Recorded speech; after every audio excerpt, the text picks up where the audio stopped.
देखिए मेजरमेंट आज तक किसी ने भी की, बोला नहीं है। मेजरमेंट किसी भी चीज़ की हो सकती है। मास को मेज़र करोगे तो SI यूनिट उसका केजी है, CGS यूनिट ग्राम में भी मेजरमेंट कर सकते हो।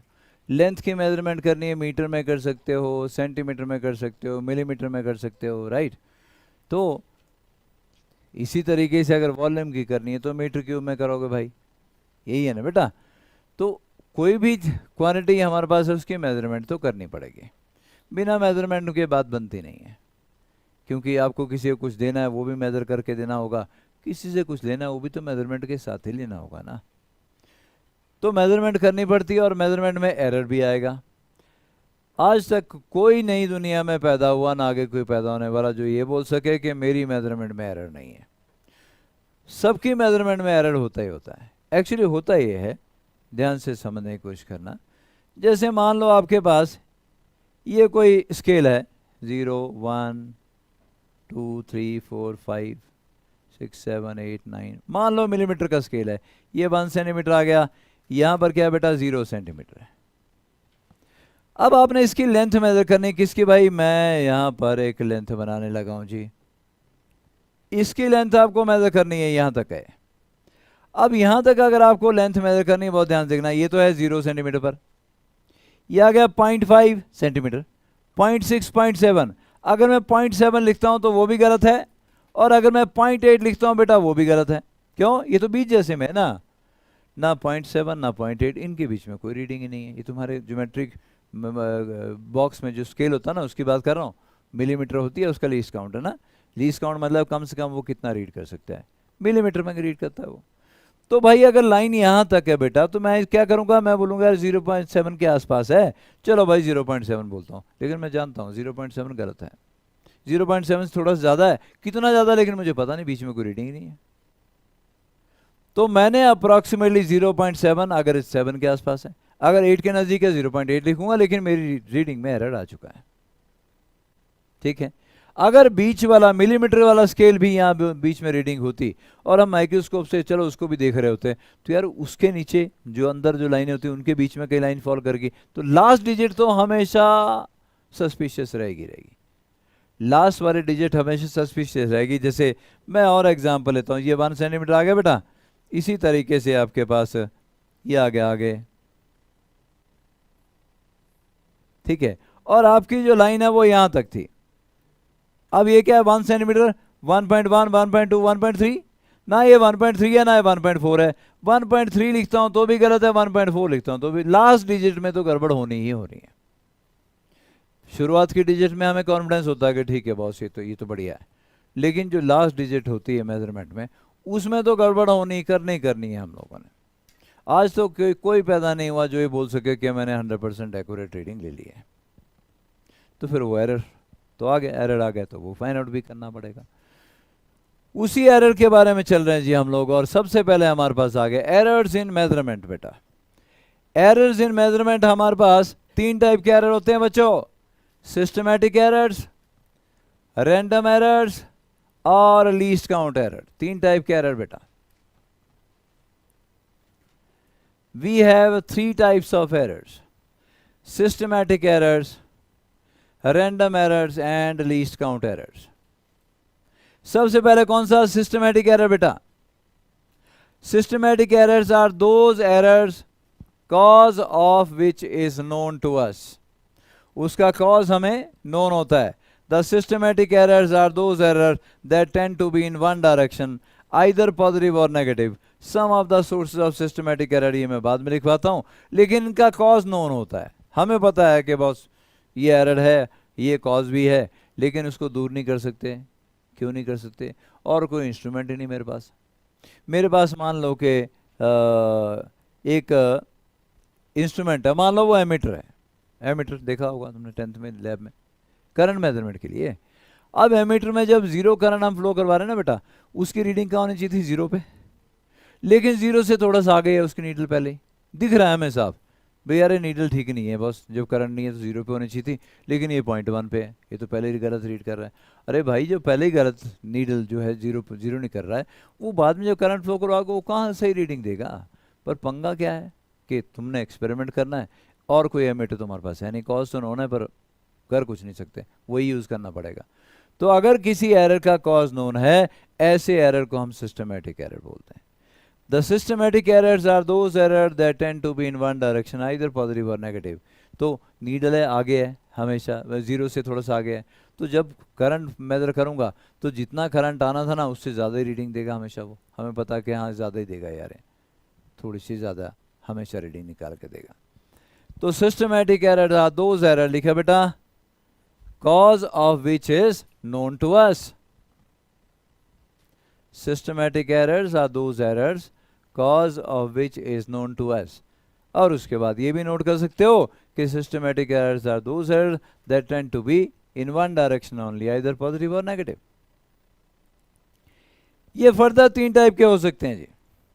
पहला टाइप इंस्ट्रूमेंटल एरर, बेटा इंस्ट्रूमेंट में डिफेक्ट था, हमारे एमीटर में डिफेक्ट है मान लो। दूसरा इम्परफेक्शन इन एक्सपेरिमेंटल टेक्निक, जो एक्सपेरिमेंटल टेक्निक आप फॉलो कर रहे हो वो ठीक नहीं है। अब जैसे आपको कहा जाता है कि जी वो थर्मोमीटर जो कि आपको मुंह में डालना होता है, उसके बाद आपका वो टेम्परेचर मेज़र करके निकालता है। अब उसके लिए क्या होता है कि अप्रॉक्सीमेटली 1.5 मिनट के लिए 90 सेकंड के लिए उसको मुंह में रखिए और उसके बाद उसको चेक करिए कि हाँ कितना टेम्परेचर है। लेकिन आपने क्या किया, 1.5 मिनट नहीं रखा भाई, 90 सेकंड नहीं रखा, 30 सेकंड के बाद निकाल दिया। फिर तुम बताते हो ना ना इसको तो कुछ नहीं है, ठीक है बढ़िया है, गुमराह बंदा। जबकि तुमने अगर 90 सेकंड के लिए रखा होता तो हो सकता है उस बंदे को बुखार आ जाए, बुखार होता, लेकिन तुमने 30 सेकंड में निकाल लिया, उसको बुखारलेस डिक्लेयर कर दिया, बोले बंदा ठीक है जी, है ना। तो वो अब तुम्हारी गलती है क्योंकि जो इंस्ट्रक्शन दी गई है वो तुमने फॉलो नहीं की। तो इम्परफेक्शन इन एक्सपेरिमेंटल टेक्निक हो सकती है। तीसरा पर्सनल एरर, पर्सनल एरर मतलब जैसे मैं रीडिंग ले रहा हूँ, ध्यान सुनना बेटा, रीडिंग ले रहा हूँ तो जान नीडल होती है ना बेटा, इट इज़ रिक्वायर्ड कि आप ऊपर से ऐसे देखो, बिल्कुल ऐसे 90 डिग्री पे। अगर आप ऐसे देखते हो ऐसे ना टेढ़े होके तो लाइट तो ऐसे जाएगी, तो आप हमेशा कम रीड कर रहे होते हो। अगर आप इस तरीके से देखो तो हमेशा ज़्यादा रीड कर रहे होते हो। तो हो सकता है कि आपको ये ध्यान ना हो कि कैसे रीडिंग लेनी है, तो आपने उस वजह से वो एरर इंट्रोड्यूस कर दिया हो, लेकिन कॉज नोन है कि यार ये ठीक नहीं है, बंदा मतलब टेढ़ा होकर देखता है इसलिए गलती करेगा। ठीक है बच्चा, तो सिस्टमेटिक एरर का कॉज हमेशा नोन होगा। दूसरे आगे बेटा रैंडम एरर। अब रैंडम एरर के बारे में सुने जी, रैंडम एरर का cause of these error is not known, cause of random errors is not known बेटा। और एक और इंपॉर्टेंट चीज, random error become 1 by n times if number of observations are increase to n times. मतलब आपने एक reading ली बस, उसके बाद आपने दूसरी बार क्या 4 रीडिंग ली, अब जो रैंडम एरर है 1/4 रह जाएगा बेटा। ये ऐसा बोलो कि आप 3 रीडिंग पहले ले रहे थे, बाद में आपने 12 रीडिंग ले ली, कितने गुना, 4 गुना बढ़ा दी, रैंडम एरर 1/4 टाइम रह जाएगा। पहले आप 100 रीडिंग ले रहे थे, अब आप 400 बार रीडिंग ले रहे हो, 4 गुना बढ़ा दी, रैंडम एरर 1/4 टाइम रह जाएगा। समझे क्या बोलना चाहता हूँ ये। तो random error are those error cause of which is unknown to us, not known to us। और रैंडम एरर डिक्रीज करने का तरीका क्या है, नंबर ऑफ रीडिंग बढ़ा दो। क्या 10th में आपको फिजिक्स लैब में कोई एक्सपेरिमेंट करने का मौका मिला? क्या आपसे ये कहा गया कि कम से कम 3 रीडिंग लो? आप समझे वो 3 रीडिंग लेने क्यों बोला? क्योंकि पहली बार जब तुम रीडिंग लेते हो वही एक सेम एक्सपेरिमेंट है, कुछ और आती है, दूसरी बार लेते हो कुछ और आती है, तीसरी बार लेते हो कुछ और आती है, फिर तुम क्या करते हो, उन तीनों की एवरेज निकालते हो, बोले भाई ये है ट्रू वैल्यू। तो तुमने रैंडम एरर 1/3 कर लिया। अब रैंडम एरर का कॉज अननोन था, तो आपको रैंडम एरर डिक्रीज करना है तो नंबर ऑफ रीडिंग 3 की जगह 4 लेते, रैंडम एरर 1/4 रहता। 3 की जगह 30 लोगे, रैंडम एरर 1/30 टाइम रह जाएगा। लेकिन 3 बोली जाती हैं आपको ताकि रैंडम एरर 1/3 हो जाए और आप बोल सको कि हाँ ये ट्रू वैल्यू है। चलें बेटा आगे। तीसरा आ गया लीस्ट काउंट एरर बेटा। The least count error is the error associated with the resolution of the instrument. अब तुम्हारा मिलीमीटर वाला स्केल है, होता ना जो स्केल होता है तुम्हारे ज्योमेट्री बॉक्स में, उसमें लीस्ट काउंट की रीडिंग मतलब सबसे कम रीडिंग क्या लेते हो, 1 मिलीमीटर। 1 मिलीमीटर से नीचे तुम उसमें काउंटिंग कर ही नहीं सकते हो। तो फिर भाई जब 1 मिलीमीटर से नीचे जा नहीं सकते तो लाइन अगर 2 लाइनों के बीच में फंस गई, वहाँ तो रीडिंग है नहीं है, तो वहाँ तो तुम एरर इंट्रोड्यूस करोगे। लीस्ट काउंट उतना है उसका, उससे नीचे तुम नहीं रीड कर सकते हो। तुम्हारी हाथ में जो घड़ी होती है आजकल तो डिजिटल आ गई हैं, लेकिन वो सुई कांटे वाली जो घड़ी होती है, अब उसमें देखना वो क्या होता है, उसमें लगा हुआ 1 2 3 4 फिर 5 फिर लंबा सा डंडा, 6 7 8 9 फिर 10 फिर लंबा सा डंडा। अब उसकी रेजोल्यूशन कितनी है, 1 सेकेंड। लीस्ट काउंट कितना है, 1 सेकेंड। वो 1 सेकेंड कम से कम रीड कर सकती है, तो 1 सेकेंड से कम तो वो रीड ही नहीं कर सकती, तो उससे कम की रीडिंग तो उसमें ढूंढ भी नहीं सकते। एरर इंट्रोड्यूस करोगे तो कम से कम 1 सेकेंड का तो होगा ही होगा। ठीक है बच्चों। तो भाई एरर इन मेजरमेंट 3 टाइप के, systematic errors, random errors and least count error. Physics अभी भी शुरू नहीं हुई बेटा, बस ये खत्म होगा फिर अपन फिजिक्स शुरू हो जाएगी। चलो आगे।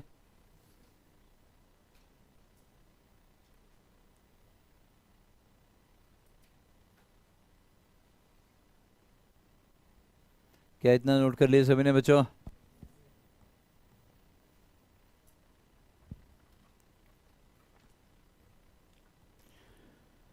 लो भाई आगे चलें बेटा। वो बर्गर क्या सो गया था बीच में? हाँ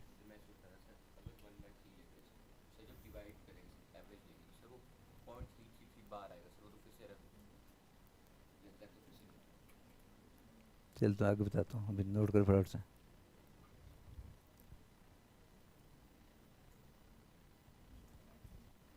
चले बेटा आगे, सबने नोट कर लिया?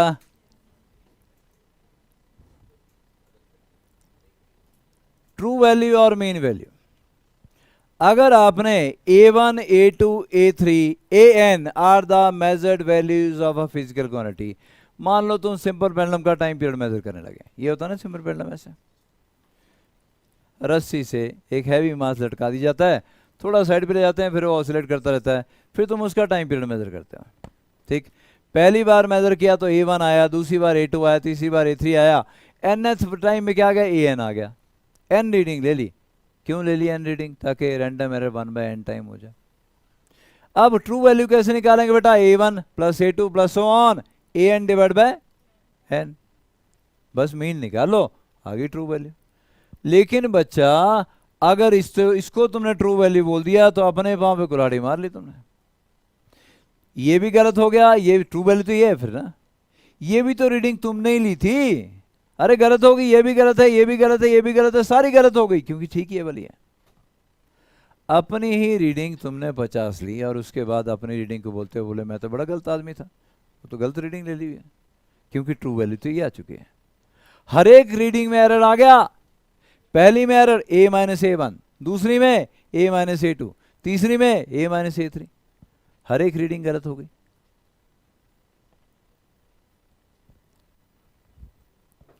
तो ट्रू वैल्यू और mean value can be calculated by finding out the mean or average of all the values.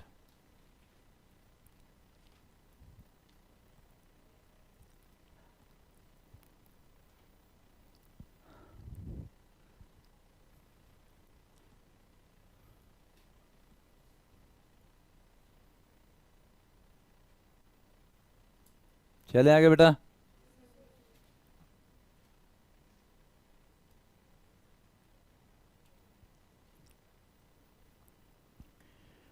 तो भाई अगर ये ट्रू वैल्यू है तो आपकी सारी रीडिंग गलत हो चुकी हैं, सारी रीडिंग में एरर आ चुका है। चलें आगे जी। एरर इन मेजरमेंट, तो एरर इन फर्स्ट मेजरमेंट बेटा डेल्टा A1 माइनस A, पहली बार रीडिंग माइनस ट्रू वैल्यू, दूसरी में A2 माइनस A, और nth में AN माइनस A, सब में एरर आ गया। तुमने 50 या 10 रीडिंग ली, उसके बाद मीन निकाला, सबके सब गलत हो गई। और अगर किसी ने बच्चे ने बहुत ही सिंसियरली काम किया हो, 50 एक रीडिंग लेके सुबह शाम तक लगाओ था, बाद में पता चला ये तो 50 की 50 गलती, इसने छलांग मार देने की सब बेचारे ने, बोले मैं तो बंदा ही बड़ा गलत हूँ, मेरे को रहना चाहिए अब, ऐसा करेगा? यस सर बोले यस सर ऐसे करूँगा बोले। तो भाई ऐसा करो कि इतने सारे एरर के साथ टेंशन होगी बच्चे को, इसका भी मीन निकालो, एक एरर निकल आएगा। और उसको क्या बोलोगे? Mean absolute error. Mean absolute error in measurement क्या आ गया? Delta A1 plus delta A2 plus on delta AN upon n। लेकिन ध्यान से देखो, मॉड, इसको क्या बोलते हैं? मॉड। ये मॉड में रखा हमने, डेल्टा A1 फिर डेल्टा A2। मॉड का मतलब सिर्फ पॉजिटिव। ये 5 का मॉड भी 5 होता है, लेकिन -5 का मॉड भी 5 ही होता है। मैग्नीट्यूड सिर्फ पॉजिटिव वैल्यू लेनी है मतलब। तो ये नेगेटिव भी आएंगी क्या? हाँ भाई, कुछ पॉजिटिव आएंगी कुछ नेगेटिव आएंगी। क्यों नेगेटिव क्यों आएंगी? एग्जाम्पल लो, देखो, मान लो A1 3 है, A2 4 है, A3 5 है। मीन वैल्यू क्या आ गई? 3 प्लस 4 प्लस 5 डिवाइड बाय 3 कितनी आ गई? 4। मीन वैल्यू कितनी आ गई बेटा? 4। 3 माइनस 4 -1 पहले में एरर आ गया। 4 माइनस 4 0 दूसरे में आ गया। 5 माइनस 4 प्लस 1 तीसरे में आ गया। कुछ नेगेटिव में आएंगे कुछ पॉजिटिव में आएंगे, आएंगे ना। लेकिन हम बोल रहे हैं जब mean absolute error find out करना है तो भाई नेगेटिव नहीं लेना है, सारे प्लस। इससे क्या होगा? मैक्सिमम पॉसिबल एरर निकल आएगा भाई, इससे ज्यादा तो हो ही नहीं सकता। ये मैक्सिमम पॉसिबल एरर आ जाएगा आपके पास।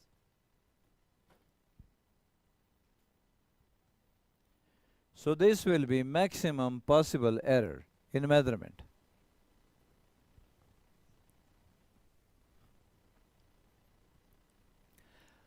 आगे से मान लो लेंथ लिखनी है तुमने बेटा, तो लेंथ क्या लिखोगे? ट्रू वैल्यू कितनी है? 5 प्लस माइनस, प्लस माइनस क्यों? प्लस माइनस डेल्टा एल 0.1 0.2 जो भी, ये डेल्टा ए इज जो भी 5 plus minus delta A. Plus minus क्यों लगा रहा हूं? वो भाई एरर जरूरी थोड़ा कि प्लस में ही आए। तुम कौन ठेका लिया हो? तुम बोलोगे जी मैं तो जब भी मेजरमेंट करता हूँ ज्यादा ही करता हूँ हमेशा, मेरे को तो आदत पड़ी है, बचपन से है। ये क्लेम नहीं कर सकते क्योंकि रैंडम एरर का कॉज ही पता नहीं होता। जब हमें कॉज ही पता नहीं है फिर हम कैसे बोलें कि हम प्लस में एरर लेते हैं लेंगे जी या नेगेटिव में लेंगे? हमें पता ही नहीं है, वो प्लस में भी आ सकता है माइनस में भी आ सकता है। इसलिए प्लस माइनस दोनों साइन लगाए जाते हैं कि भाई जो मैक्सिमम पॉसिबल एरर है वो डेल्टा ए है, तो वो पॉजिटिव में भी जा सकता है नेगेटिव में भी जा सकता है। तो ट्रू वैल्यू प्लस माइनस ऐसे लिखिए, जैसे लेंथ लिखनी है ना 5 metre plus minus 0.1 metre, delta L आ गया, वो मैक्सिमम पॉसिबल एरर आ गया। तो आगे से जब हम क्वांटिटी को लिखेंगे तो लिखने का तरीका ये होगा जी, ट्रू वैल्यू प्लस माइनस क्या? Mean absolute error.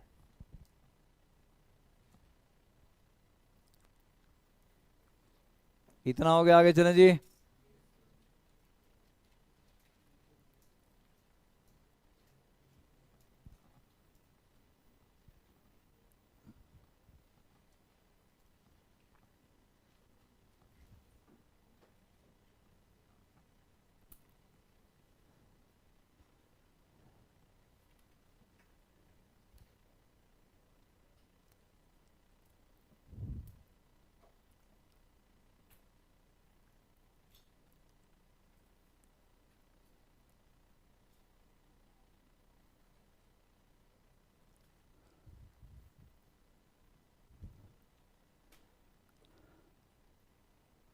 चले बच्चों आगे।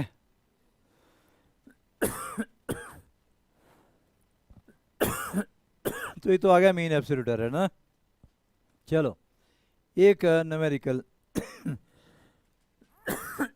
एनसीईआरटी का ये बेटा ले लेते हैं जी हम लोग।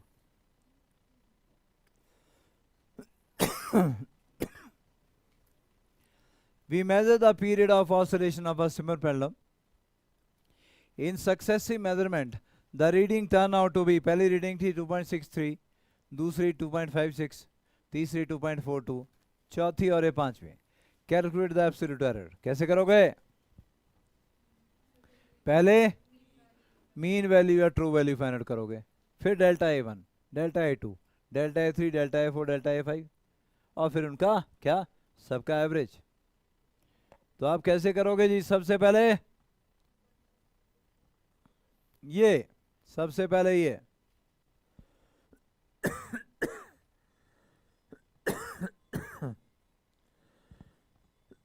The mean period of oscillation of pendulum, पहला प्लस दूसरा प्लस तीसरा प्लस चौथा प्लस पांचवा डिवाइड बाय 5, यही करेंगे ना बेटा?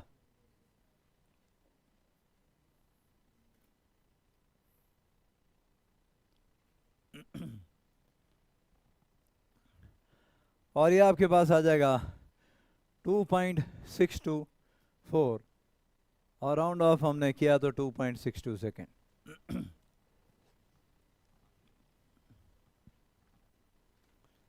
ये राउंड ऑफ में क्यों किया ऐसा ही आगे सिग्निफिकेंट डिजिट में बताऊंगा।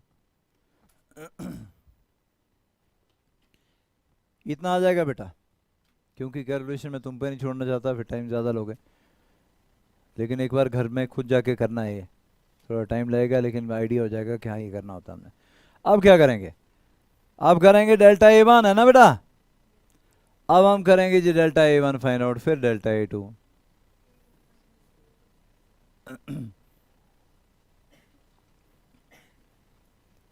ये A1 माइनस ए, फिर A2 minus A, A3 minus A, delta A1 delta delta T1 delta T2 delta 3 delta T4 और डेल्टा T5 आ गए।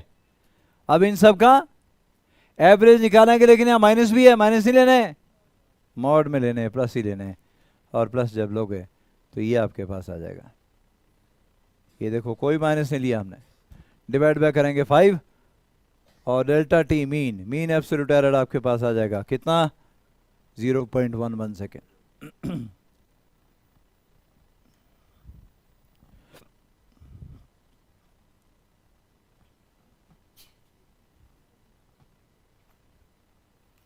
जहाँ पता ना चले वहाँ बोलना है बेटा। सबको समझ में आ रहा जी? तो जब मीन एब्सोल्यूट एरर निकालना है तो कुछ जो माइनस में एरर होंगे वो माइनस में नहीं लेने हैं, वो मॉड में रखने हैं सारे, मतलब सारी प्लस में वैल्यू लेनी है।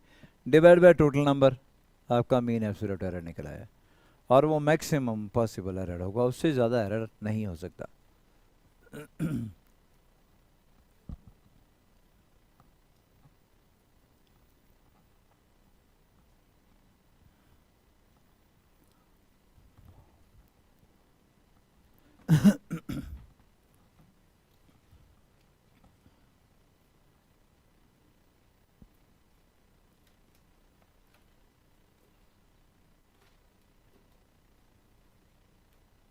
हो गया?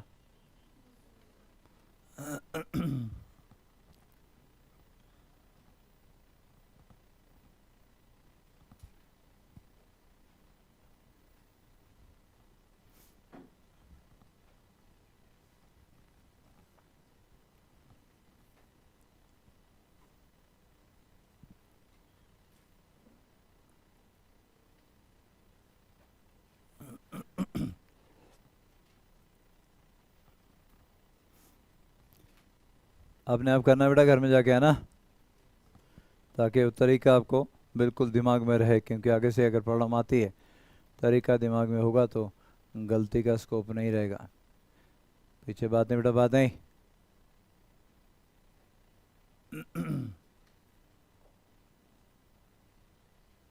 चलें आगे।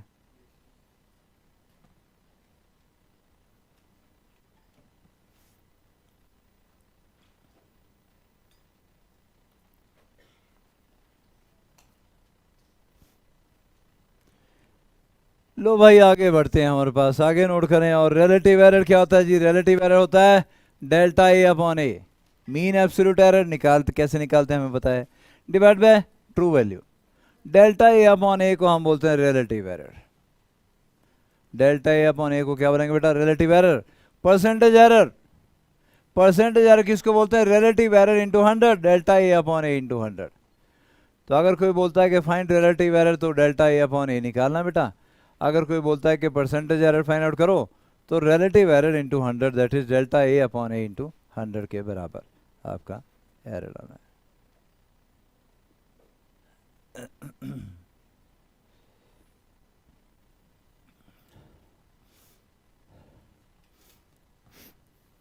तो डेल्टा ए आ गया बेटा मीन एब्सोल्यूट एरर, है ना।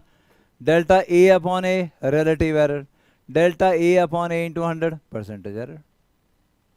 सिर्फ delta A mean absolute error, delta A upon A relative error, और delta A upon A into 100 percentage error.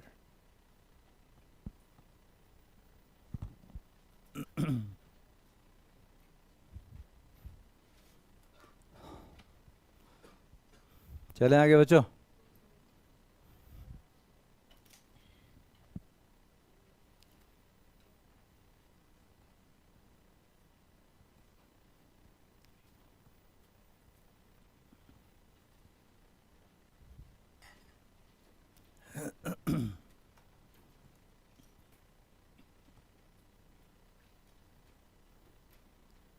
चलें जी आगे।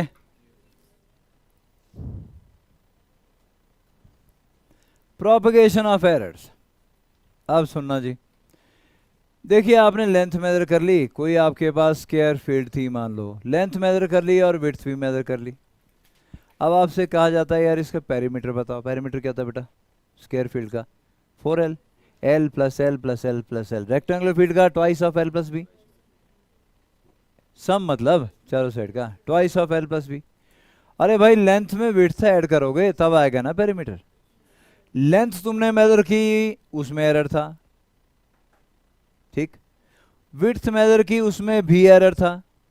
अरे दो एरर वाली चीजों को ऐड करोगे तो सही थोड़ा आएगा कुछ यार, एरर तो प्रोपगेट करेगा। उसी प्रोपगेशन की बात कर रहे हैं।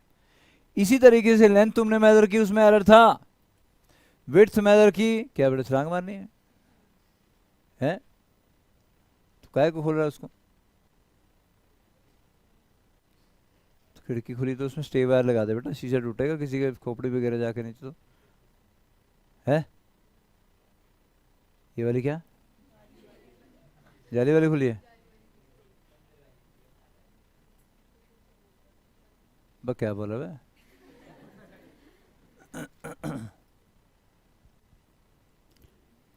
सुनना बेटा, तुमने लेंथ मेजर की, तुमने विड्थ मेजर कर ली। अब तुमसे कहा जाता है यार एरिया बता दो। अरे भाई एरिया लेंथ इंटू विड्थ होगा।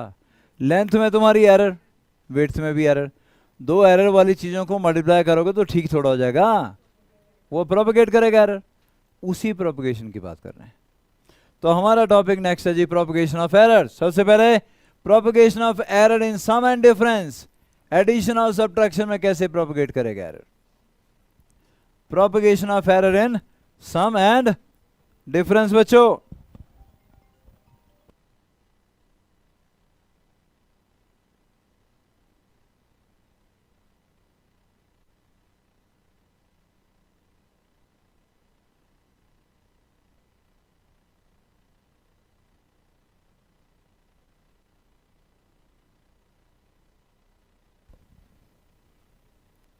चलें आगे। Propagation of error in sum and difference. Addition और सब्ट्रैक्शन दोनों के लिए एक ही रूल है। एडिशन और सब्ट्रैक्शन के दोनों के लिए एक ही रूल है, और वो रूल क्या है? ये है बेटा, शॉर्ट में ये है, एब्सोल्यूट एरर्स आर एडेड। बस जब दो क्वांटिटी को ऐड करोगे या सब्ट्रैक्ट करोगे, एडिशन सब्ट्रैक्शन के लिए एक ही रूल है, क्या? Absolute errors are added. Addition और ये क्या सब्ट्रैक्शन, एब्सोल्यूट एरर ऐड ही होने हैं। जैसे मैं एग्जांपल लूं, एक लेंथ आपके पास है 5 प्लस माइनस 0.1, ये ट्रू वैल्यू बेटा, और ये एरर आ गया डेल्टा एल जिसको बोलते हैं। ये L2 आ गया 3 प्लस माइनस 0.2, ये लेंथ की ट्रू वैल्यू आ गई और ये डेल्टा L2 आ गया। कोई दिक्कत बेटा इसमें? क्वांटिटी को जब लिखते हैं ना, true value plus minus delta L1, true value plus minus delta L2, error तो आएगा। तो ये एब्सोल्यूट एरर है, ये भी और ये भी, मीन एब्सोल्यूट एरर जिसको बोलते हैं, डेल्टा L1 और डेल्टा L2। अब आपसे कोई बोलता है यार दोनों को ऐड करो भाई, L1 plus L2 find out करो, तो क्या 5 और 3 ये तो ऐड होंगे होंगे, 8 बन गया। लेकिन एडिशन के लिए absolute errors are added, 0.1 plus 0.2 plus minus 0.3। इधर देखो है क्या बोला मैंने अभी, एब्सोल्यूट एरर को ऐड होंगे हमेशा, एडिशन में भी और सब्ट्रैक्शन में भी। आपसे बोलता है यार L1 माइनस L2 फाइनल कर दो, तो ट्रू वैल्यू तो माइनस होनी ना बेटा, 5 माइनस 3, 5 माइनस 3, बहुत इंटेलिजेंट हो बेटा तुम लोग, 5 माइनस 3 2, और आगे क्या बोला, एब्सोल्यूट एरर्स आर ऐड ही होने सब्ट्रैक्शन में भी, मतलब आगे आएगा प्लस माइनस 0.3। ऐड कर रहे हो क्वांटिटी को तो ट्रू वैल्यू तो ऐड होनी है, सब्ट्रैक्ट कर रहे हो तो ट्रू वैल्यू तो सब्ट्रैक्ट होनी है, लेकिन एब्सोल्यूट एरर ऐड ही होने हैं। ये आ गया आपका पहला रूल। अगर डिटेल में लिखना है तो डिटेल में ये है, शॉर्ट में याद रखना है तो इतना सा है बस, एब्सोल्यूट एरर्स आर एडेड, ये रूल है। यही यहाँ पे लिखा हुआ है, थोड़ा लंबे तरीके से लिखा है, अच्छी सी अंग्रेजी में है, ये थोड़ा सा छोटे तरीके से याद रखने के लिए बढ़िया, सबसे बढ़िया। हाँ जी, डाउट कर बेटा, किससे अपने अपने ऊपर डाउट है तेरे को? पहले से ही है अच्छा बोल। जो सर आपने सर मीन लिया सर, अप्रोक्सीमेट क्यों करते और एरर नहीं हो गया हाँ, सर, तो एरर का तो ऑलरेडी एरर एब्सोल्यूट एरर के बिना तो कोई मेजरमेंट पॉसिबल नहीं है, एरर तो आएगा आएगा। मस्त, एकदम मस्त। हाँ, ये अगर आपसे कोई बोलता है कि दोनों लेंथ को ऐड करो, 5 और 3 8, और आगे absolute errors are added plus minus 0.3, तो ये आ गई आपकी ट्रू वैल्यू और ये आ गया उसमें एरर, एब्सोल्यूट एरर। और उसके बाद माइनस करोगे तो 5 minus 3 2 plus minus absolute errors are added, वो नहीं सेपरेट करना है, वो ऐड ही होना है, प्लस माइनस 0.3। एडिशन हो चाहे सब्ट्रैक्शन हो, absolute errors are added, rule याद रहेगा। क्या मैं आगे चलूं? बेटा आज की डेट में लिख लेगा। ये बंदा 4 4 बार लिख रहा होता, अटता ही नहीं लिखने से।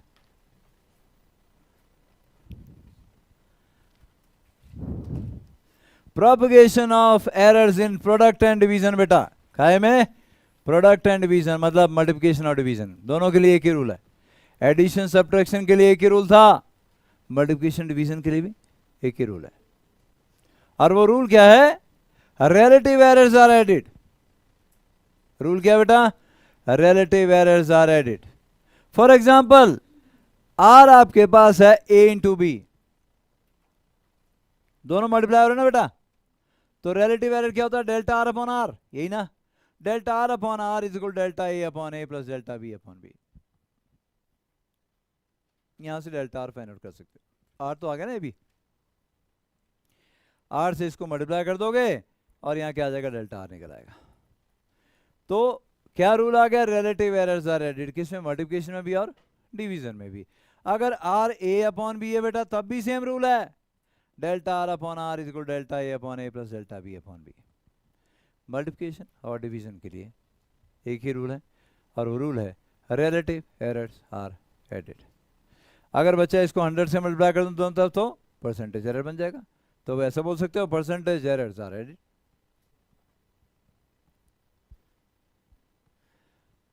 तो एडिशन सब्ट्रैक्शन के लिए रूल कौन सा आ गया जी? Absolute errors are added. और मल्टीप्लिकेशन डिवीजन के लिए क्या आ गया? Relative errors are added. कहानी खत्म हो गई। यही तो है, एडिशन सब्ट्रैक्शन हो गया, मल्टीप्लिकेशन डिवीजन हो गया, परसेंटेज भी इससे निकल आएगा। Delta R upon R into 100 equal delta A upon A into 100 plus delta B upon B into 100, दोनों तरफ 100 से मल्टीप्लाई कर दो, परसेंटेज एरर आ गया है बेटा। क्वेश्चन लिखना है? अच्छा देखा था, देखता रहे बेटा, मजे करते, एक आधा और देखिए। दो क्वेश्चन थे कल डायमेंशन और एरर के, इससे पिछले साल 3 क्वेश्चन थे। इतना छोटा सा ये यूनिट है और बहुत ही आसान से क्वेश्चंस आपको दिए जाते हैं करने के लिए। तो बेशक ये फिजिक्स नहीं है पर वेटेज अच्छी खासी है। 3 क्वेश्चन का मतलब 12 नंबर, और 12 नंबर जिंदगी बदल देते हैं बंदे की। यहाँ तो एक एक नंबर काउंट करता है। आगे मान लो ये x है, क्या? x equal to L into M divide by N. अरे मल्टीप्लिकेशन और डिवीजन हो रही है बेटा, तो क्या करोगे? Relative errors are added, delta X upon X equal to delta L upon L. बेटा दांत अंदर रखा करो, कोई कॉलगेट स्माइल की जरूरत नहीं है हमें, आप पढ़ने पे ध्यान दीजिए बस। अरे गप्पे मारने का काम तुम तीनों क्या घुसे हो एक दूसरे कान में? क्या देख रहा था इसके कान में? दिखा कुछ है? निकाल ले कान में क्या है इसके।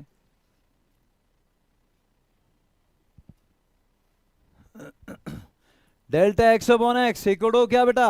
Delta L upon L plus delta M upon M plus delta N upon, खत्म कहानी। Relative errors are added. Multiply और डिवाइड अगर क्वांटिटी हो रही है तो रिलेटिव एरर्स आर एडिड। और बता दूं कि अगर इनकी पावर भी होती, मान लो इसकी पावर ए, इसकी बी और इसकी सी, तो भी relative errors are added with power of each multiplied power of physical quantity multiply to each. आगे आएगा, अभी रहने दो, अभी इतना लिखो इसके आगे वाला आ जाएगा। पावर भी होगी तब भी रिलेटिव एरर्स आर एडेड है, बस पावर के साथ मल्टीप्लाई कर देना उसको। चलें भाई आगे। जब क्लास लगी हो बेटा, चाहे फिजिक्स की हो चाहे किसी और की हो, सारा का यही फीदर सामने ध्यान रखना है। एक एक चीज़ इंपॉर्टेंट होती है। अगर तुम गप्पे मारते रहोगे तो मतलब इसका मतलब है यहाँ तुम्हारा इंटरेस्ट नहीं है, और इंटरेस्ट नहीं है तो असाइनमेंट भी नहीं सॉल्व कर पाओगे जब असाइनमेंट सॉल्व करने की बारी आएगी। पावर रूल, अगला आ गया पावर रूल। रूल क्या है? Relative errors are added with power of each multiplied with it. relative errors are added with power of each multiplied with it। तो अब भी रूल नहीं बदला है, relative errors are added, rule वही है, बस पावर अगर होगी तो हर एक की पावर से उसको मल्टीप्लाई कर दो relative error के साथ। तुम रूल लिखो, फिर मैं यहाँ एग्जाम्पल के साथ बताता हूं। तो एग्जाम्पल देख लो जी। आर आ गया क्यू रेज पावर पी, तो क्या करना पावर से? Delta R upon R equal P into delta Q upon Q, बस पावर से मल्टीप्लाई कर दो। वाई आ गया, मान लो वाई कोई क्वांटिटी हमारे पास है, P raise power A, Q raise power B, R raise power C, तो क्या करोगे? Delta Y upon A equal to क्या बेटा? A into delta P upon P plus B into delta Q upon B plus C into delta R upon R. अभी भी rule वही है, relative errors are added, बस power से हर एक को मल्टीप्लाई कर दो। क्वेश्चन नंबर 84 असाइनमेंट निकालो सारे। क्वेश्चन नंबर 84 करिए अभी। वो क्या बोलता है? A physical quantity x is given by, question number 84 बेटा। A physical quantity x is given by a cube b square d, a cube b square d divided by c raised power 1/2। बोल भाई क्या करो कि percentage error निकालो measurement of x में, और दिया क्या है? ए के, ए में जो परसेंटेज एरर है मतलब delta A upon A into 100 ये दिया हुआ है, delta B upon B into 100 भी दिया है, delta C upon C into 100 भी दिया है, और delta D upon D into 100 भी दिया है। और वो कितना कितना दिया है जी? 1342, ये 1%, ये 3%, ये 4%, 1 3 4 एंड ये 2%। एक्स में परसेंटेज एरर निकालो ऐसा बोला। क्वेश्चन नंबर 84 देखिए आपके असाइनमेंट में बेटा। तो क्वेश्चन बहुत आसान होते हैं, आपको रूल अगर पता चल गए तो क्वेश्चन करने में कोई तकलीफ नहीं है।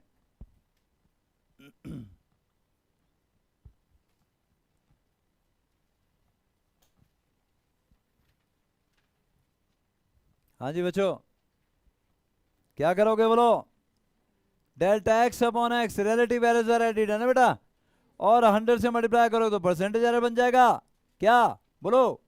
3 delta A upon A into 100 plus 2 delta B upon B into 100 plus delta D upon D into 100 plus बोलो half delta C upon C into 100। डाल दो बेटा, वैल्यू डालो इसमें।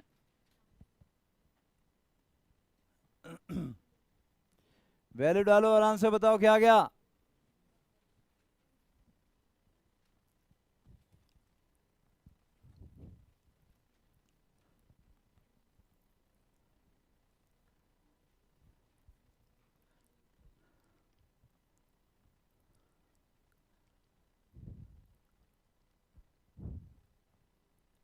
बोलो बच्चों, 13%। किसका आ गया? गुड। ये बच्चा ध्यान से सुन भी रहा होता है और कर भी रहा होता है। तुम लंपू जैसे पता नहीं कर क्या लगे होते करने। वैल्यू डालनी है उसमें अब। आया 13।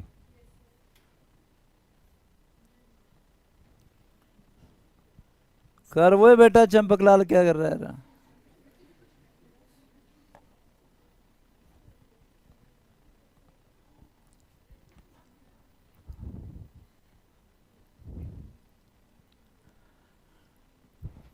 वो भाई delta A upon A into 100 दिया 1%, इसलिए 1 डालना है, 3 इंटू 1 1 3% आ गया।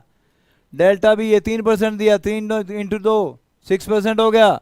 डेल्टा डी 2% दे दिया है, 6 3 9 और ये 2 11 और आगे 2 13 13%।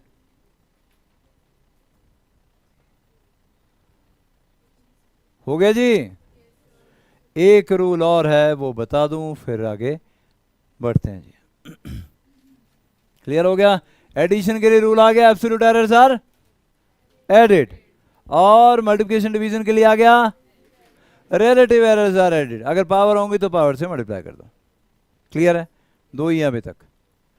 अब आगे देखें, एक्सेप्शन है एक हमारे पास, प्रोपगेशन ऑफ एरर में एक एक्सेप्शन भी है, और वो एक्सेप्शन क्या है बच्चों, ध्यान से सुनिएगा। The quotient rule is not applicable if the numerator and denominator are dependent on each other. लिख लो पहले रूल, फिर मैं समझाता हूं क्या मतलब हुआ बोलने का। The quotient rule is not applicable if the numerator and denominator are dependent on each other. Quotient rule कौन सा बेटा, डिवीजन वाला, पी अपॉन क्यू वाला। डिवाइड जब क्वांटिटी हो रही हो ना, वो क्वोशंट रूल था।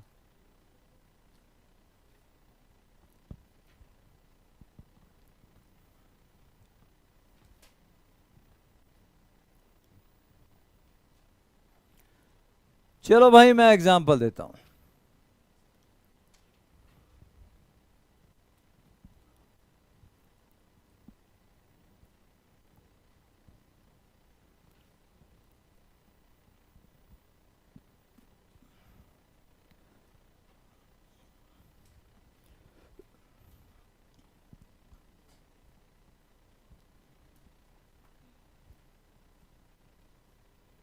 जैसे 10th का याद है बेटा, सीरीज में अगर रेजिस्टेंसेस हो तो नेट रेजिस्टेंस आती है R equal to R one plus R two. Parallel में हो तो 1 by R equal to 1 by R one plus 1 by R two. तो भाई 1 by R equal to 1 by R one plus 1 by R two. अगर इसको solve करूंगा तो क्या आ जाएगा, R equal to R one R two divide by R one plus R two. अब ऊपर के आर वन आर टू और नीचे भी R one plus R two, dependent आ गए दोनों, जो ऊपर है वही नीचे है। तो फिर यहां पर नहीं मैं अब करूंगा delta R upon R equal delta R one upon R one plus delta R two upon R two, है ना। तो यहाँ क्या, ध्यान सुनिएगा, देखिए मीन निकालने के बहुत सारे तरीके हैं। एक तो आपने देख लिया A one plus A two plus A three divide by 3, average निकालने का तरीका। एक और होता है, और उसको बोलते हैं RMS value, root mean square, square की एवरेज निकालना।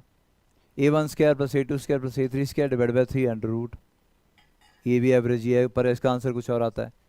एक और मैथ्स वाले अभी करेंगे, +1 में ही करोगे तुम लोग, और वो होती है हार्मोनिक मीन, एक होता है ज्योमेट्रिक मीन। मीन निकालने के कोई 5-6 तरीके हैं, ठीक, सबके आंसर अलग आते हैं। वैसे एरर निकालने के भी कई तरीके हैं। हमने एक तो कर लिया, रूल आपको बता दिया। दूसरा एक और डिफरेंशिएशन का मेथड भी है।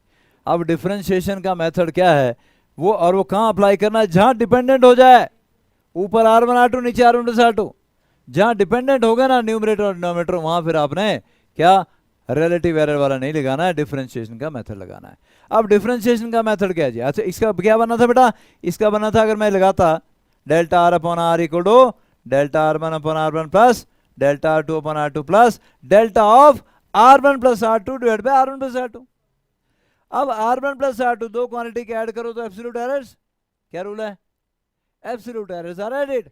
तो delta of R one plus R two add हो रही है ना, तो delta R one plus delta R two बन जाएगा, नीचे R one plus R two, ये होना था।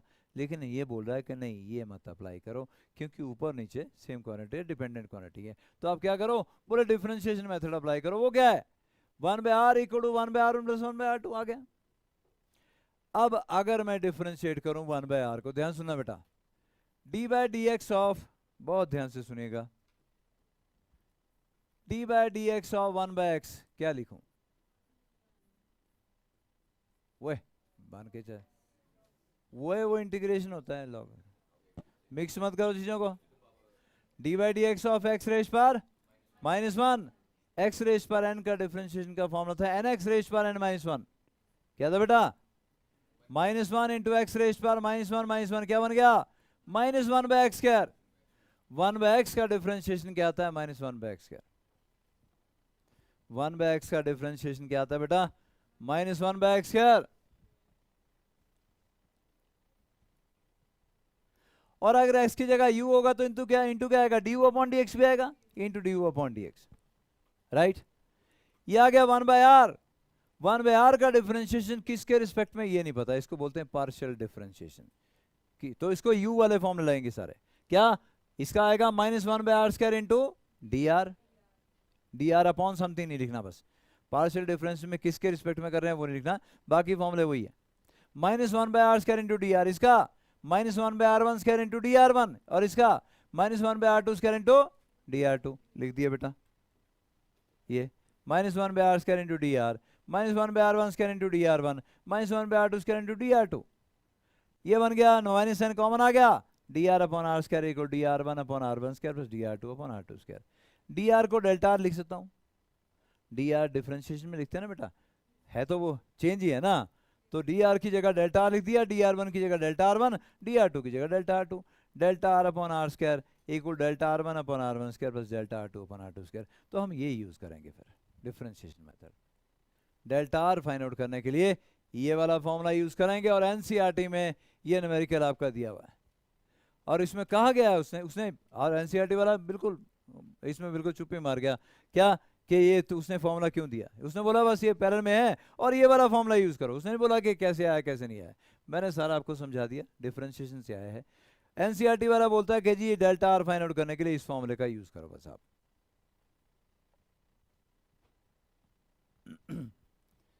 क्या ये समझ में है डिफरेंशिएशन वाला, 1/r का -1/r² इंटू dr, 1/r1 का -1/r1² इंटू dr1, 1/r2 का -1/r2² into dr2, minus minus common आया और इस माइनस का कैंसिल हो गया, ये बचा dr/r² equal dr1/r1² plus dr2/r2²।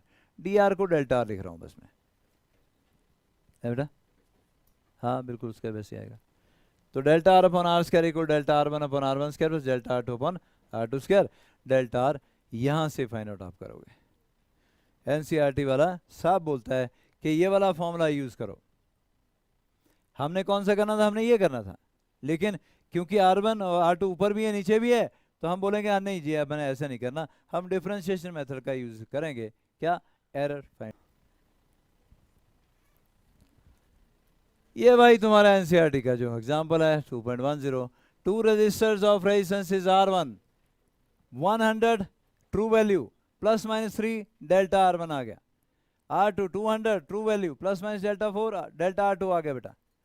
R connected in series, पहले सीरीज में क्या आएगा, R equal to R1 plus R2, तो ऐड कर दोगे 100 + 200 300, और क्या एब्सोल्यूट एरर्स आर एडेड ±7, ये आंसर आ गया।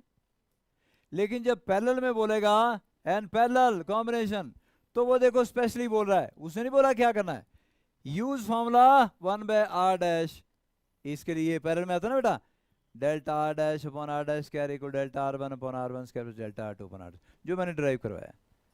उसने नहीं बोला कि क्या, उसने बोला ये वाला फॉर्मूला यूज करो। कहाँ से आया ये, मैंने आपको ड्राइव करके बताया, डिफरेंशिएशन से आया।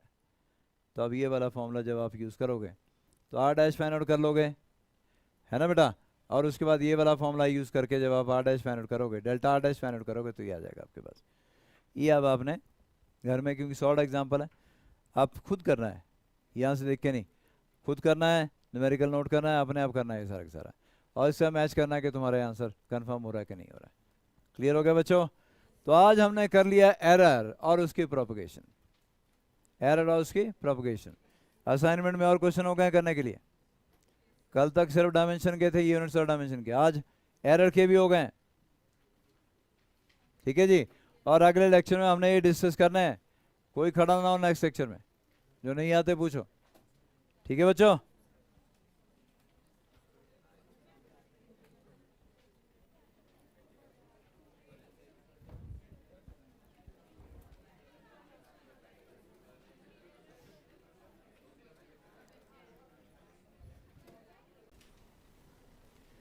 सिग्निफिकेंट डिजिट्स,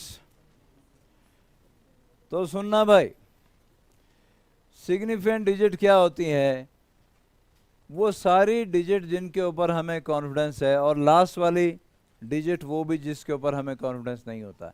क्या मतलब बोलने का मतलब कुछ ऐसा जी, आपके पास ये कोई फुट रूल है,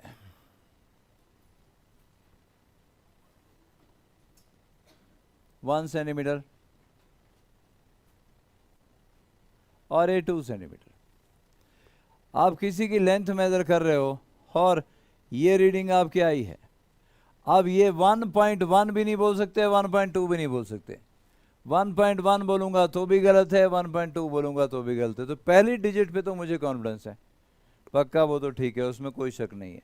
लेकिन जो लास्ट डिजिट होती है उसके ऊपर हम कभी श्योर होते नहीं है, उसमें एरर आता ही आता है। तो पहले वाले डिजिट जिसके ऊपर हमें कॉन्फिडेंस है वो भी, और लास्ट वाली जिसके ऊपर कॉन्फिडेंस नहीं है वो भी, दोनों आएंगी सिग्निफिकेंट डिजिट में। तो इसमें सिग्निफिकेंट डिजिट कितनी होगी बेटा? 2 हो गई। पर सिग्निफिकेंट डिजिट के लिए कुछ रूल हैं, वो रूल लिख लेते हैं हम लोग, ताकि कोई नंबर आपके सामने आए तो आप आराम से significant number of significant digit उसमें बता पाओ।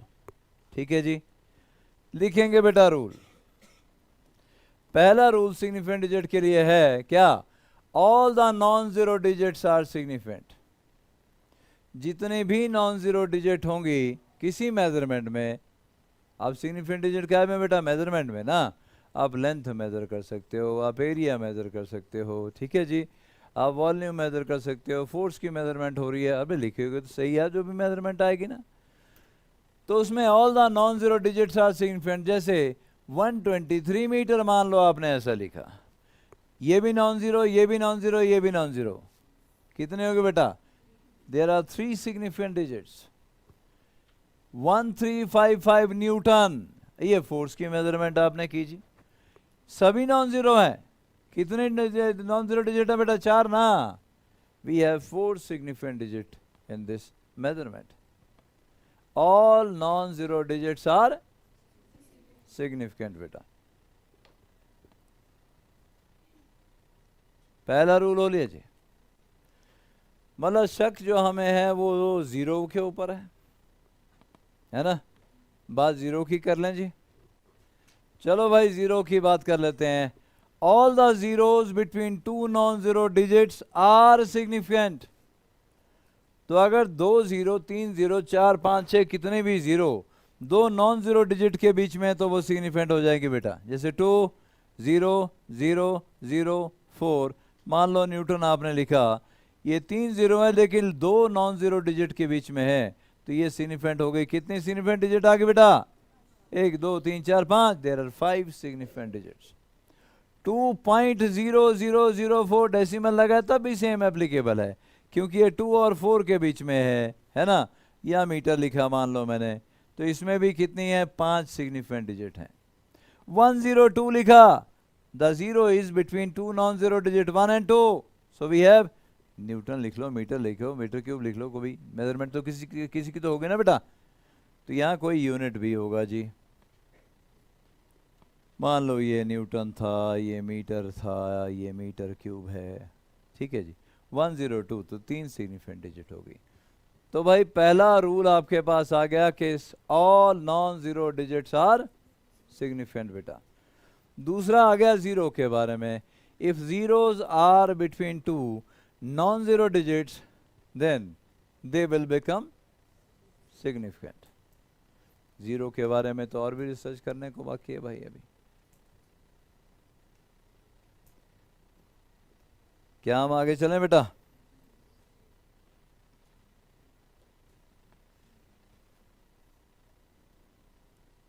हो गया इतना?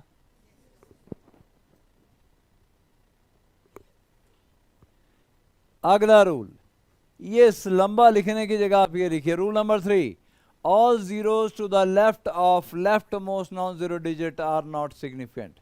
क्या? All zeros to the left of left most non zero digit are not significant. जैसे 0.002308, left most non zero digit क्या है? 2, उसके लेफ्ट में अगर कोई जीरो है तो वो सिग्निफिकेंट नहीं होती। All zeros to the left of left most non zero digit are not significant बेटा। क्या आप एग्जांपल समझ रहे हो? 0.00, क्योंकि left most non zero digit 2 थी, उसके लेफ्ट वाली सारी जीरोज इनसिग्निफिकेंट हैं। 1 2 3 4, 4 सिग्निफिकेंट डिजिट हुई। अगले वाली जीरो, क्योंकि ये वाली 3 और 8 के बीच में, इससे रूल नंबर, इससे पहले वाला रूल लग गया, this zero is between 2 non zero digit, तो ये सिग्निफिकेंट हो गई और ये 3 जीरो इनसिग्निफिकेंट हो गई। दूसरा अगला एग्जाम्पल देखें जी, 00042, कितने? सिर्फ 2, क्योंकि left most non zero digit है 4 और उसके लेफ्ट में जितने भी जीरो है वो सिग्निफिकेंट नहीं होती। We have 2 significant. 0312, कितने? 3 सिग्निफिकेंट डिजिट्स। तो रूल आपके पास आ गया, all zeros to the left of left most non zero digit are not significant. Rule number 4, the terminal of trailing zeros, last right को जो लाएंगी, the trailing zeros in a number without decimal point are not significant. तो left में zero हो वो भी significant नहीं, right में जीरो हो वो भी सिग्निफिकेंट नहीं अगर डेसिमल पॉइंट नहीं है। मेन डिफरेंस आ गया। देखिए अगर लेफ्ट में जीरो है तो चाहे डेसिमल पॉइंट है चाहे कुछ भी है, वो तो सिग्निफिकेंट होनी नहीं है। राइट वाले के लिए बोलता है कि राइट वाली सिग्निफिकेंट नहीं होगी अगर डेसिमल नहीं है, पर अगर डेसिमल होगा तो सिग्निफिकेंट हो जाएंगी। तो लेफ्ट वाली सिग्निफिकेंट बिल्कुल नहीं है, डेसिमल है चाहे नहीं है, लेकिन राइट वाली जीरो अगर डेसिमल है तो सिग्निफिकेंट हो जाएंगी और अगर डेसिमल नहीं है तो सिग्निफिकेंट नहीं होगी। एग्जाम्पल देखते हैं जी, पहले ये नोट कर लो बेटा, रूल नंबर 4 नोट कर लो, फिर एग्जाम्पल पे जाते हैं।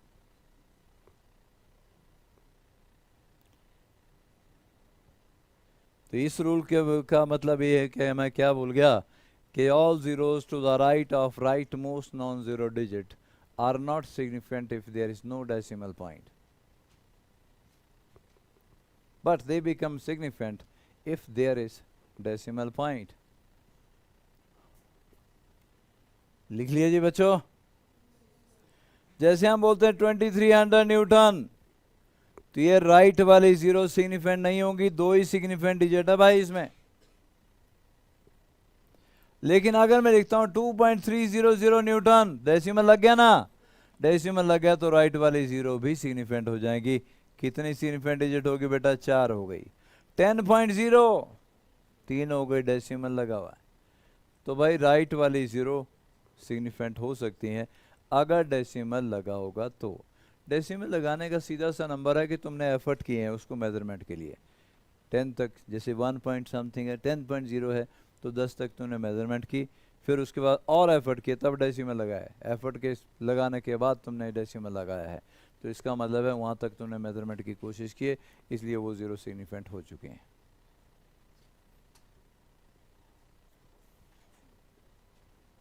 कोई दिक्कत बेटा किसी को? सबको पता चल रहा है? क्या आगे चलें बच्चों? चलो भाई आगे बढ़ते हैं। और अगला रूल आपके पास आ गया, the trailing zero in a number with decimal point are significant. मैंने पहले ही बता दिया था, पर उसमें अलग था ना, विदाउट डेसिमल लिखा था उसमें पहले, वो सिग्निफिकेंट नहीं होती। लेकिन अगर डेसिमल होगा तो दे बिकम सिग्निफिकेंट। 3.5000 सारी सिग्निफिकेंट हो जाएंगी, 5 सिग्निफिकेंट डिजिट हो गई।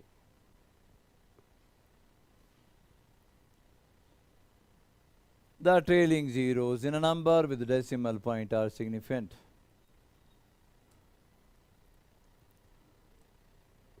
हाँ ये सारी मेजरमेंट चाहिए बेटा, मतलब यहाँ यूनिट कोई ना कोई लगा होगा, ये चाहे मीटर ले लो चाहे कोई और जो भी क्वांटिटी आप मेजर कर रहे हो।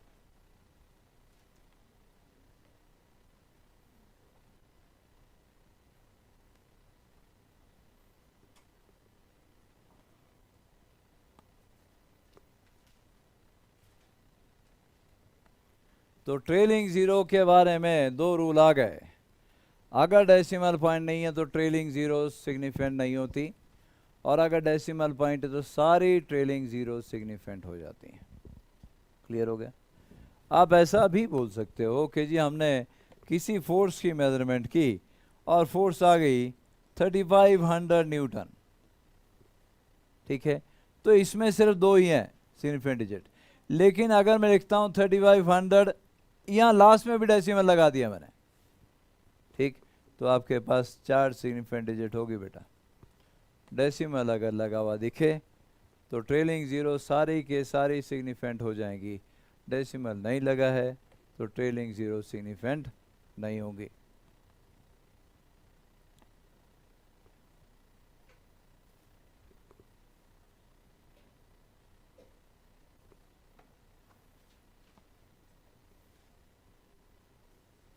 चलें बच्चों आगे, चलो आगे। हाँ जी बच्चा,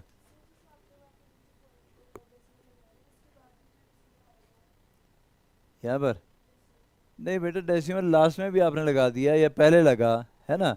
अगर आपने सिर्फ डेसिमल ही दिखता ना आपको, फिर ये आगे वाली जीरोज आपकी जो सिग्निफिकेंट हो गई। अगर एक और ज़ीरो लग गई फिर तो 6 हो गई, 5 हो गई, है ना बेटा। तो एक और ज़ीरो हो सकती है, लेकिन फिर नंबर ऑफ सिग्निफिकेंट डिजिट आपकी 5 हो जाएंगी 4 की जगह, ठीक। अगर डेसिमल ही लगा हुआ दिखता है तो फिर ये वाली ज़ीरो तो सिग्निफिकेंट होगी, तो 4 हो गई, ठीक है जी। Number 6, rule number 6, change in unit of measurement, change in unit of measurement, do not change the number of significant digits. Unit of measurement जब आप चेंज करोगे तो उससे total number of significant digit में कोई फर्क नहीं पड़ना चाहिए।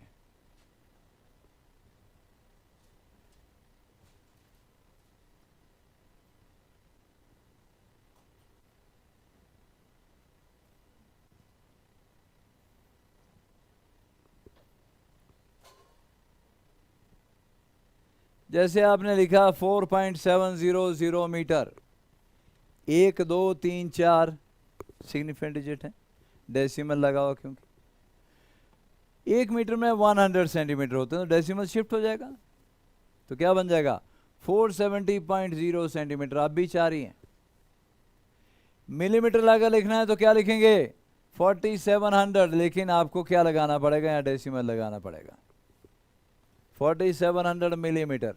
तो डेसिमल अगर लगा तो लास्ट वाली ज़ीरो, मतलब अगर यहाँ पर 4 है ना बेटा, यूनिट मेजरमेंट करोगे तो ये ध्यान रखना है कि हर जगह 4 आनी ही चाहिए। किलोमीटर में लिखना है तो क्या, मीटर में कितने हैं बेटा, 10⁻³ ना, इंटू 10⁻³, मतलब डेसिमल 3 पॉइंट शिफ्ट हो जाएगा ऐसे। 0.004700 डेसिमल लगा है तो लास्ट वाली ज़ीरो सिग्निफिकेंट है, इधर वाली सिग्निफिकेंट है नहीं है, फिर से 4 सिग्निफिकेंट डिजिट हैं। तो यूनिट ऑफ मेजरमेंट से number of significant digit change नहीं हुआ करती, ठीक है बच्चों।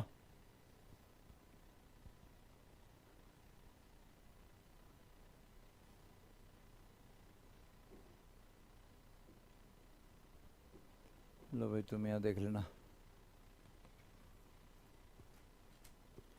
तो ज्यादा अच्छा रहेगा। एक चीज और सुनिएगा, जैसे हमने लिखा 4.700 मीटर है ना बेटा, तो इसको लिखिए 4.700 इंटू 10⁻² क्या 2 सेंटीमीटर। चलो मैं इससे ऐसे करता हूँ, यही था ना बेटा 4.700 ये था ना मीटर, इंटू 10⁻² सेंटीमीटर। अब इससे क्या हुआ कि नंबर भी चेंज नहीं हुआ, 10 की पावर में जो ज़ीरो होती हैं वो कभी सिग्निफिकेंट नहीं होती। तो एक रूल और लिख लो कि 10 की पावर में जो ज़ीरो होती हैं वो सिग्निफिकेंट नहीं होती जी। The power of 10 is irrelevant to the determination of significant figures. The power of 10 are irrelevant for determining the number of significant digits. तो 10 की पावर में 0 2 हो, 4 हो, 10 हो, 20 हो, उससे सिग्निफिकेंट डिजिट पे कोई असर नहीं पड़ता।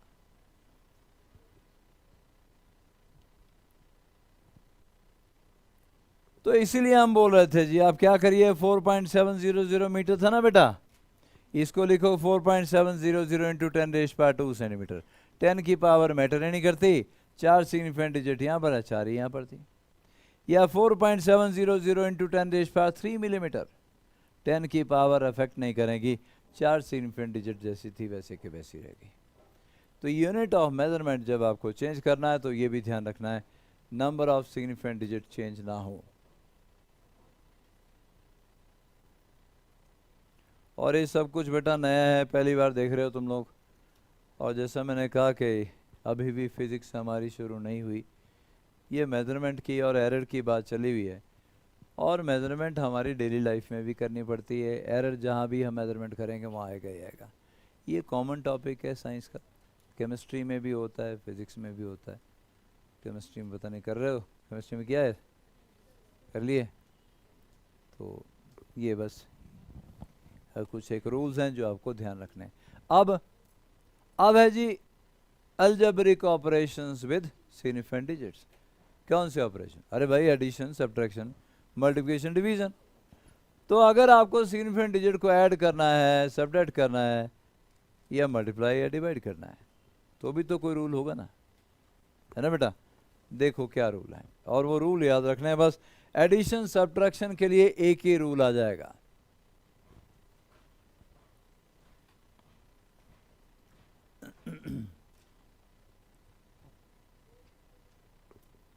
ये तो लिख लिया हमने पहले। हाँ, algebraic operation with significant digits बेटा, algebraic operations with significant digits.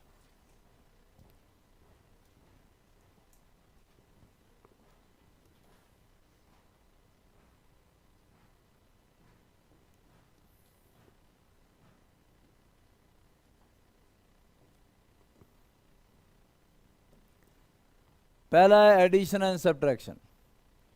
ये लंबे वाला ना लिख के आप ये वाला लिखिए, एक ही मतलब है, थोड़ा सा ये छोटा है वो लंबा है, डिटेल में है। क्या मिनिमम रूल आ गया बेटा? और रूल क्या है? Minimum number of decimal places are retained in the result. Addition और सब्ट्रैक्शन के लिए दोनों के लिए एक ही रूल है बेटा, और वो रूल क्या है? Minimum number of decimal places are retained in the result. ये डिटेल में अगर ये लिखना है तो इन एडिशन और subtraction the final result should retain as many decimal places as are there in number with least decimal places. तो अगर डिटेल में लिखना है तो ये लिख लो बेटा। जिन नंबर को आप ऐड या सब्ट्रैक्ट कर रहे हो उसमें देखना है कि मिनिमम नंबर डेसिमल प्लेसेस कौन से नंबर में है। ऐड करने के बाद या सब्ट्रैक्ट करने के बाद minimum number of decimal places आपको रिजल्ट में रिटेन करने हैं, याद रखिए। आपने 4 फिगर को ऐड किया, एक में 1 डेसिमल प्लेस था, दूसरे में 2, तीसरे में 3, चौथे में 4। तो फाइनल जब आप रिजल्ट ऐड करके निकालोगे तो आपको 1 डेसिमल प्लेस तक उसको क्या करना है? 1 डेसिमल प्लेस तक कैलकुलेट करना है भाई, मतलब राउंड ऑफ करना पड़ेगा। क्या राउंडिंग ऑफ के रूल पता है बेटा? 5 से बड़ी क्वांटिटी जब आप ड्रॉप करते हो तो previous digit is raised by 1 है। सर राउंड ऑफ का थोड़ा सा आइडिया मैं लिखवाता हूँ, कोई नहीं। और 5 से कम की डिजिट ड्रॉप करते हो तो प्रीवियस डिजिट रिमेन अनचेंज्ड, है ना? चलो मैं लिखवा भी दूंगा इन रूल को आपको, लेकिन इसका मतलब समझा दूं बेटा। Minimum number of decimal places are retain in the result का मतलब समझ लो। मान लो कि आपके पास 22.30 और 05 या 5.4772 ये 2 नंबर ऐड करने के लिए दे दिए गए आपको। लो भाई ये आएगा 2 और ये 7, ये भी 7, ये भी 7 और उसके बाद ये भी 7, 2 + 0 2, ये बना। लेकिन बेटा ऐड करके यही आया ना, पर ये गलत है। अगर तुम ये रिजल्ट लिख के आओगे कि जी इनको ऐड करके ये आ रहा है तो ये गलत हो गया बेटा। आया यही, फिर भी गलत है, क्यों? राउंड ऑफ करना पड़ेगा। Minimum number of decimal places 2 है बेटा, 2 डेसिमल प्लेसेस तक आपको राउंड ऑफ करना है, अदरवाइज आपका रिजल्ट गलत हो गया। तो आपको करना क्या है? 2 ड्रॉप करोगे, 2 is less than 5, less than 5 कोई भी डिजिट ड्रॉप करोगे तो पिछले वाली डिजिट रिमेन द सेम, 7 रहेगी बेटा।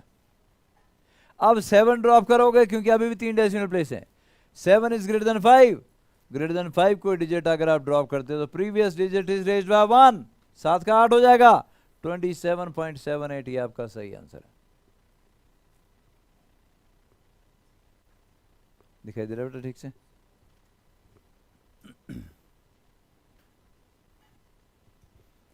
अच्छे से देखें बेटा, और अगर कुछ नहीं पता चले तो पूछना भी है जी।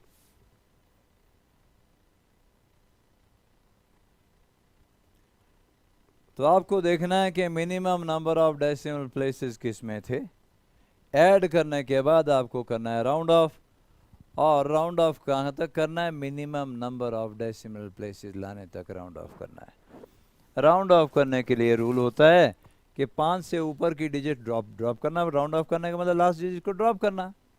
लास्ट डिजिट जो ड्रॉप करनी है ग्रेटर देन 5 है तो उससे पहले वाले डिजिट को 1 से बढ़ा दो, और लास्ट डिजिट जो आपने ड्रॉप करनी है वो अगर लेस देन 5 है तो उससे पहले वाले डिजिट रिमेन द सेम। अगर 5 हो तो क्या करना है मैं लिखवाता हूँ थोड़ी देर में आपको। इतना आ गया बच्चों? कोई दिक्कत किसी को भाई?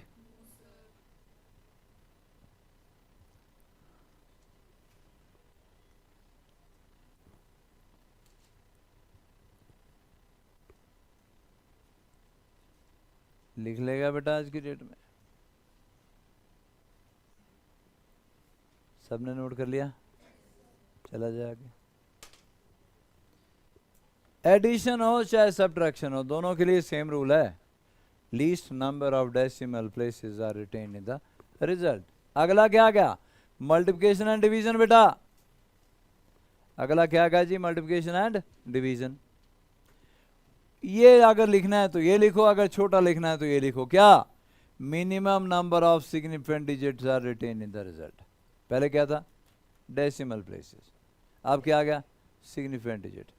तो बेटा एडिशन सब्ट्रैक्शन में minimum number of decimal places preserve रखते हैं हम लोग, लेकिन मल्टीप्लिकेशन और डिवीजन में सिग्निफिकेंट डिजिट्स रिटेन रखते हैं। Minimum number of significant digits are retain in the result. बस यही दो रूल थे जी।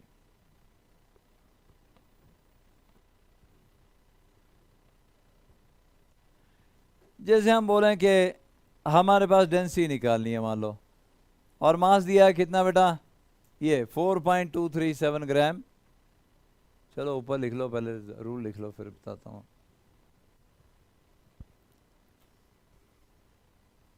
हाँ जी बोल बेटा, जोर से बोल।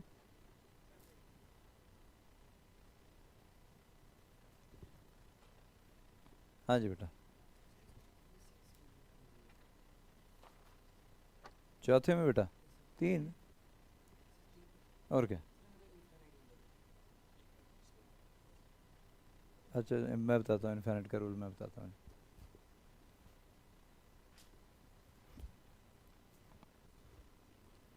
क्या ये नोट कर लिया बेटा? ये नोट हो गया?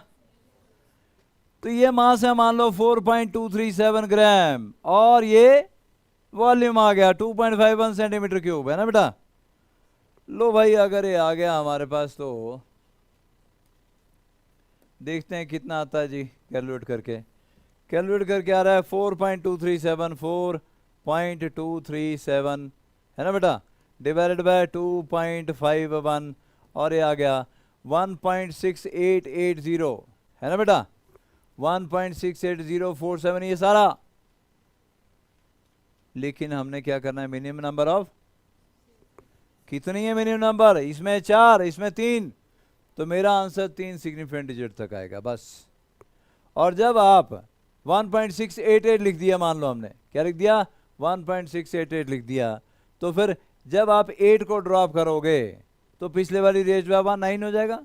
वो इसने लिखा 1.69 ग्राम पर सेंटीमीटर क्यूब। तो 3 सिग्निफिकेंट डिजिट आपके पास आने चाहिए थी। तो एडिशन सब्ट्रैक्शन में क्या हुआ बेटा? एडिशन सब्ट्रैक्शन में minimum number of decimal places are retained, multiplication division में minimum number of significant digits are retained. कोई दिक्कत बच्चों? एक छोटा सा रह गया तुम्हारा, सिग्निफिकेंट डिजिट में ऐड करना बेटा उसको। अच्छा नोट कर रहे हो? तुम नोट कर लो पहले, कोई नहीं, लो।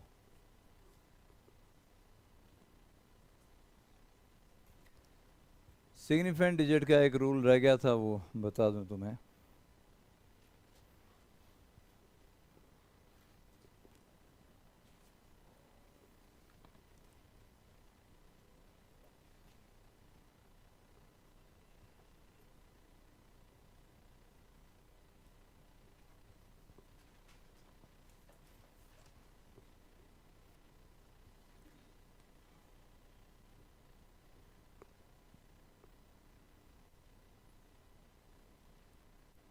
हो गया। अब सुनिएगा, सिग्निफिकेंट डिजिट का एक और रूल सुनिएगा बेटा, और रह गया था, और वो ये है कि अगर आपके पास कोई भी नंबर, जैसे आप बोलते हो जी वी हैव 25 1 रुपी कॉइन, अब 25 कॉइन अगर आपके पास है, सिर्फ नंबर है ये, तो उसमें कोई एरर हो ही नहीं सकता, मेजरमेंट में कोई दिक्कत ही नहीं है। 25 अलग अलग साफ साफ कॉइन बड़े बड़े दिख रहे हैं, तुमने काउंट किए 25 हैं, वो 25.2 नहीं हो सकते, 24.9 नहीं हो सकते, पक्का 25 हैं। तो अगर ऐसा कोई आपके पास डिजिट आती है, ठीक, तो उसमें जब आपसे पूछी जाए कि नंबर ऑफ सिग्निफिकेंट डिजिट कितनी होंगी, इनफाइनाइट, क्योंकि 25 एक डेफिनेट नंबर है। आप 25 डेसिमल भी लगा सकते हो उसमें, क्योंकि उसमें कोई एरर का स्कोप ही नहीं है, मेजरमेंट का कोई और स्कोप नहीं है हमारे पास। 25 डेसिमल लगाओगे, फिर 0 0 0 इनफाइनाइट ऐड करते जाओ, और कितनी डिजिट हो जाएगी, इनफाइनाइट। तो कोई डेफिनेट नंबर अगर आपके पास है, उसमें मेजरमेंट आगे मेंशन नहीं है, डेफिनेट नंबर अगर आपके पास है, ठीक, और उसमें कोई क्या मेजरमेंट आगे नहीं दी हुई है, तो उस नंबर के पास नंबर ऑफ सिग्निफिकेंट डिजिट कितने आएंगे। जैसे हम बोले हम क्लास में 60 लोग बैठे हैं जी, अब बेटा 60 ही हैं, 60.2 थोड़ा बोलेगा कोई आके, दुनिया कोई आएगा बोले वो बंदा जो है 0.2 के बराबर है, 60.2 हो गए बोले, तो ना तो 60 डेसिमल में आएगा, मतलब पूरे 60 हैं तो 60 होंगे ना, कोई इसको 59 नहीं बोल सकता, कोई 61 नहीं बोल सकता। तो आप बोलेंगे कि नंबर ऑफ पर्सन कितने हैं और 60 है जी, इसमें सिग्निफिकेंट डिजिट कितनी है, तो बोलोगे 60 डेसिमल भी लगाया, 0.00000 इनफाइनाइट है जी इसमें सिग्निफिकेंट डिजिट। तो कोई प्योर नंबर अगर आपके पास है, ठीक है, जो कि मेजरमेंट मेंशन नहीं है, ठीक, तो उसमें आप infinite number of significant digit बोल सकते हो। क्लियर हुआ बेटा, मेजरमेंट अगर नहीं है तो। मेजरमेंट अगर है तो आपने, मेजरमेंट का यूनिट होता है ना बेटा, तो यूनिट मेंशन होगा, तो यूनिट अगर आपके पास मेंशन है, फिर वो सारे रूल जो आपको दिखाए गए हैं वो सारे के सारे एप्लीकेबल है। ठीक है जी, है जी। पाई बेटा ये इनडिटर्मिनेट डेसिमल जो इसमें आता है, वो हम तो 3.14 बोल देते हैं ना, पर एक्चुअली ये ऐसा रहता है, देखो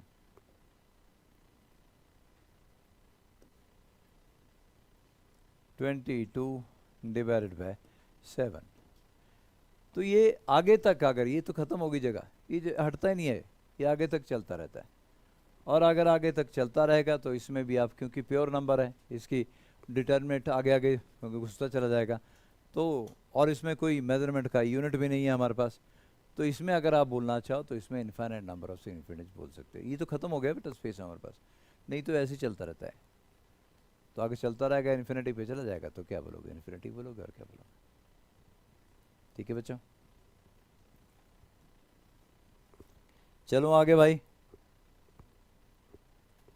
तो एडिशन सब्ट्रैक्शन में लीस्ट नंबर ऑफ क्या decimal places are retain in the result, multiplication division में least number of significant digits are retain in the result. Clear हो गया। ये भाई ये भी नोट कर ही लो, क्या राउंडिंग ऑफ के rule, if the digit to be dropped is less than 5, तो क्या करते हैं, then the preceding digit remain unchange, उससे पहले वाली remain unchange. If the digit to be dropped is greater than 5, then the preceding digit is raised by 1. ये तो बता चुका हूं मैं, दो लिख लो पहले, तीसरा फिर लिखने से पहले बताता हूं। तो if the digit to be dropped is less than 5, then the preceding digit remain unchanged, पहला। दूसरा, if the digit to be dropped is greater than 5, then the preceding digit is raised by 1. तो तीसरा आ गया बेटा, if the digit to be dropped is 5, तो क्या करना है, 5 से पहले वाला नंबर देखना है, अगर वो इवन है रिमेन अनचेंज, अगर वो ऑड है रेज्ड बाय 1, बस। जिसको ड्रॉप डिजिट को आपको करना है, अगर वो 5 है तो 5 से पहले वाला नंबर देखना है, preceding digit remain unchange if it is even, preceding digit is raised by 1 if it is odd. 5 से पहले वाला अगर इवन है तो सेम रहेगा, कोई चेंज उसमें नहीं होगा, लेकिन 5 से पहले वाला नंबर अगर आपका ऑड नंबर है, इट इज रेज्ड बाय 1। ये 5 के लिए रूल आ गया।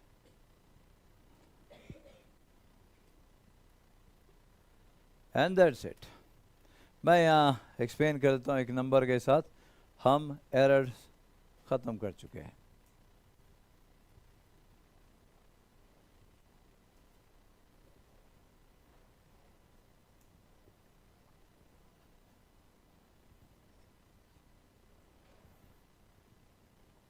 हो गया बच्चों? जैसे ये बोलता है 3.235 और आप बोलते हो कि इसको ड्रॉप करना जी 5 को, तो 5 से पहले क्या बेटा 3 है ना, रेज बाय 1, 3.24 आंसर आएगा। लेकिन अगर ये होता है 3.225, 5 ड्रॉप करना है, इवन नंबर है तो 3.22 ही आंसर आएगा। तो 5 अगर ड्रॉप आपको करना है राउंड ऑफ करने के लिए, तो 5 से पहले वाली डिजिट आपको देखनी है। अगर पहले वाली डिजिट इवन है, रिमेन अनचेंज्ड। अगर उससे पहले वाले डिजिट ऑड है, it will be raised by 1।